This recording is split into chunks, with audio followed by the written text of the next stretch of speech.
Good morning class 9th। पिछली video में हमने देखा कि किस प्रकार जर्मनी के ऊपर वर्साय जैसी संधि को थोपा गया, जो संधि बहुत ही अपमानजनक थी। ऐसी संधि जिसने हिटलर जैसे लोगों को जर्मनी में पनपने का मौका दिया। अर्थव्यवस्था, राजनीति और समाज में गहराते जा रहे संकट ने हिटलर के सत्ता में पहुंचने का रास्ता साफ कर दिया। 1889 में ऑस्ट्रिया में जन्मे हिटलर की युवावस्था बेहद गरीबी में गुजरी थी। रोजी रोटी का कोई जरिया नहीं था। पहले विश्व युद्ध की शुरुआत में उसने अपना नाम फौजी भर्ती के लिए लिखवा दिया।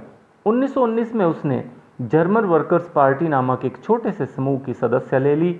धीरे धीरे उसने इस संगठन पर अपना नियंत्रण कायम कर लिया और उसे नेशनल सोशलिस्ट पार्टी का नाम दिया। इस पार्टी को बाद में नात्सी पार्टी के नाम से भी जाना गया। 1923 में हिटलर ने बवेरिया पर कब्जा करने, बर्लिन पर चढ़ाई करने और सत्ता पर कब्जा करने की योजना बना ली थी, परंतु वह इस योजना में असफल रहा। नात्सी प्रोपेगेंडा में लोगों को एक बेहतर भविष्य की उम्मीद दिखाई देती थी।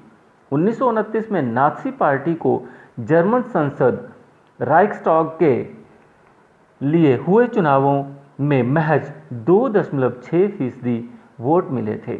1932 तक आते आते यह देश की सबसे बड़ी पार्टी बन चुकी थी और उसे 37% वोट मिले।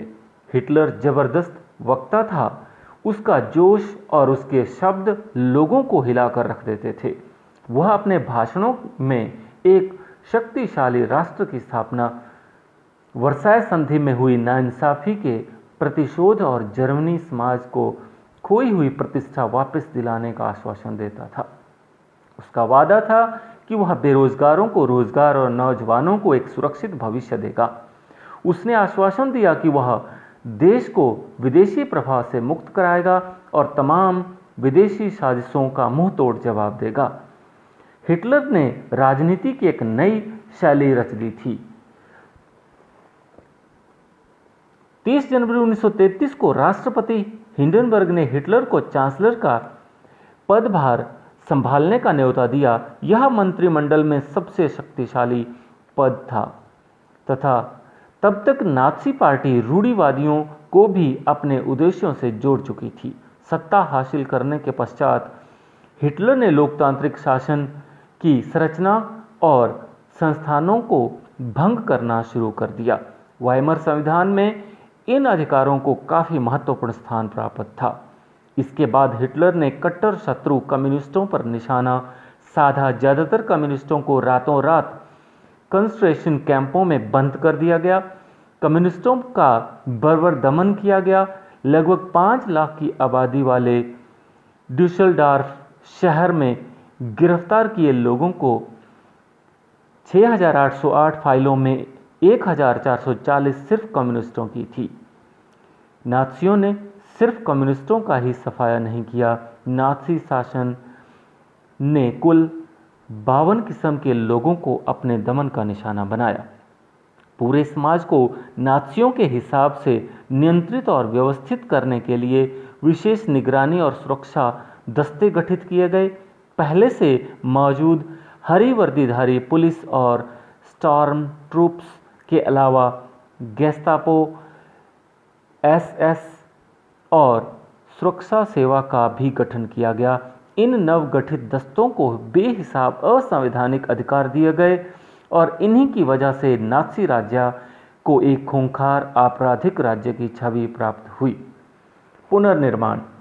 हिटलर ने अर्थव्यवस्था को पटरी पर लाने की जिम्मेदारी अर्थशास्त्री हयाल मार्को शाख्त को सौंपी। शाख्त ने सबसे पहले सरकारी पैसे से चलाए जाने वाले रोजगार संवर्धन कार्यक्रम के जरिए 100% उत्पादन और 100% रोजगार उपलब्ध कराने का लक्ष्य तय किया। मशहूर जर्मन सुपर हाईवे और जनता की कार फॉक्सवैगन इस परियोजना की ही देन थी। विदेश नीति के मोर्चे पर भी हिटलर को फौरन कामयाबियां मिली। 1933 में उसने लीग ऑफ नेशंस से पल्ला झाड़ लिया। 1936 में राइनलैंड पर दोबारा कब्जा किया और एक जन एक साम्राज्य एक नेता के नारे की आड़ में 1938 में ऑस्ट्रिया को जर्मनी में मिला लिया। इसके बाद उसने चेकोस्लोवाकिया के कब्जे वाले जर्मन भाषी सुडेनलैंड प्रांत पर कब्जा किया और फिर चेकोस्लोवाकिया को हड़प लिया। इस दौरान उसे इंग्लैंड का भी समर्थन मिला, क्योंकि इंग्लैंड की नज़र में वर्साई की संधि के नाम पर जर्मनी के साथ बहुत बड़ी नाइंसाफ़ी हुई थी। अब हिटलर ने अपना सारा ध्यान पूर्वी यूरोप को जीतने और दीर्घकालिक सपने पर केंद्रित किया। जर्मन जनता के लिए संसाधन और रहने की जगह का इंतज़ाम करना था। जून 1941 में सोवियत संघ पर हमला किया। यह हिटलर की ऐतिहासिक बेवकूफ़ी थी।